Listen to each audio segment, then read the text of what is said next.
Welcome back to the channel. Today we're covering something I genuinely couldn't stop reading about. A story about a man who used AI to do something the entire medical system told him was impossible.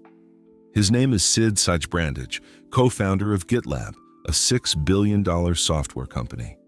In November 2022, he gets diagnosed with osteosarcoma, a 6-centimeter tumor growing out of his spine. Rare, aggressive, and almost never seen in adults his age.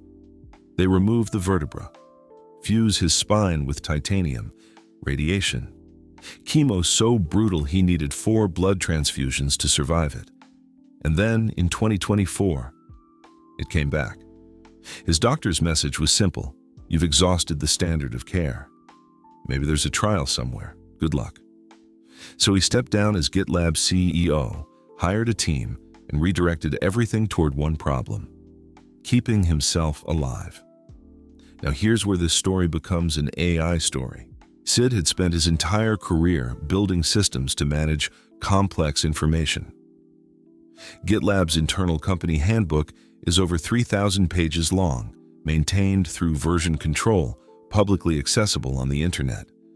He built a culture around radical transparency and documentation because he understood that information organized well is the most powerful tool that exists. He applied that exact same logic to his cancer. He hired Jacob Stern, a former director at 10x Genomics, a genomic sequencing company, and together they built what they called a maximal diagnostics framework. The idea is exactly what it sounds like. Run every test that exists. Run them constantly. Don't wait for symptoms to guide your decisions. Let data do it. Single-cell RNA sequencing, bulk DNA and RNA sequencing, circulating tumor DNA tests from multiple providers simultaneously, organoid cultures, which means they grew actual miniature versions of his tumor in a lab to test drugs on, pathology staining to confirm that what the genomic data showed was really happening in the actual tissue. All of it fed into a Google Doc that Sid called Sid Health Notes. By the end of 2025, that document had crossed 1,000 pages, just for that 1 year. And this is where AI enters the picture in a way that actually matters. 25 terabytes of biological data. That's what they generated. 25 terabytes of scans, sequencing results, blood panels, tissue samples, lab reports from multiple countries. Normally, parsing that kind of data requires a dedicated team of bioinformaticians, specialized scientists whose entire job is making sense of genomic information. That team would take months. Sid didn't have months.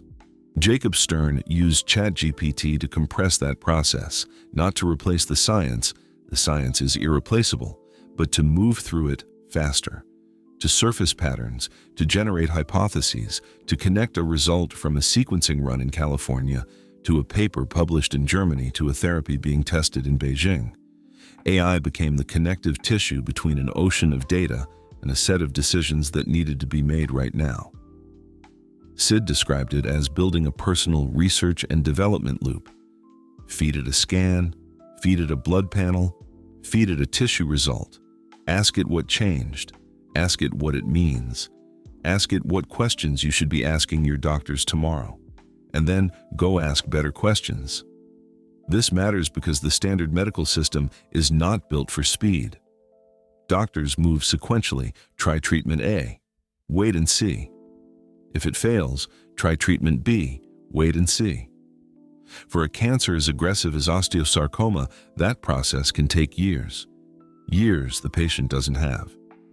Sid's team ran 10 or more potential treatments in parallel, developed them simultaneously, test them simultaneously, measure the response in real time using diagnostics rather than waiting for the disease to visibly progress. It's an engineering methodology applied to oncology, and it's fundamentally different from how modern medicine operates. And it worked. Here's how. The single-cell sequencing data flagged something interesting. His tumor was showing extremely high expression of a gene called FAP, a fibroblast-related marker.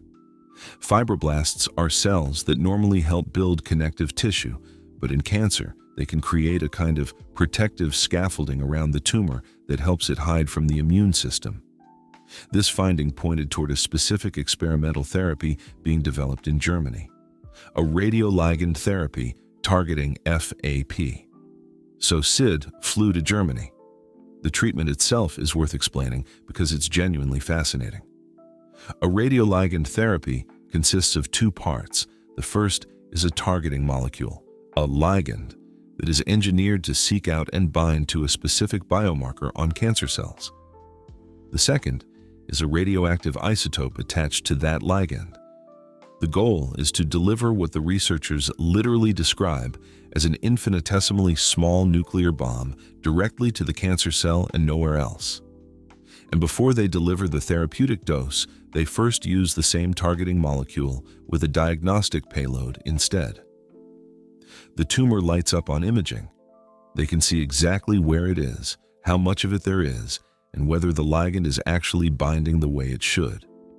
The same molecule is both the map and the weapon. That's called a theranostic, a therapy that is simultaneously a diagnostic.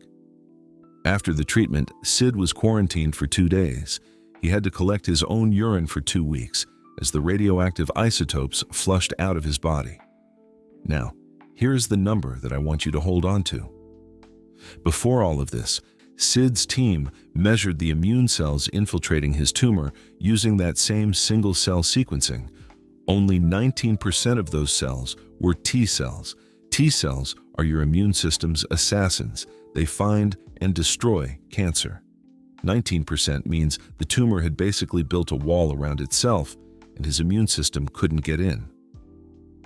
After the radioligand therapy, after the checkpoint inhibitor, after the neoantigen peptide vaccine, and an oncolytic virus that was injected directly into the tumor, they measured again.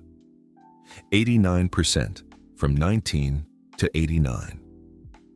His immune system didn't just respond, it completely reorganized around the cancer and went to war. The radioligand therapy essentially blew a hole in that wall, and then the rest of the treatments flooded through it. The tumor shrank enough to become surgically operable. In April 2025, they removed what was left, and by June 2025, the cancer was undetectable on every scan. He's now on a personalized mRNA neoantigen vaccine. Same underlying platform as the Moderna cancer vaccine that showed strong results in melanoma trials. But this one was designed specifically for his tumor's antigens, built for one person. His cancer is currently undetectable, and his motto is, "Stay paranoid," because he knows the data better than anyone, and he's building backup therapies ready to deploy the moment anything changes. He published all of it, every data set, every sequencing result, every visualization. 25 terabytes of data sitting at osteosarc.com, free, public, accessible to any researcher in the world who wants to find a drug target in it.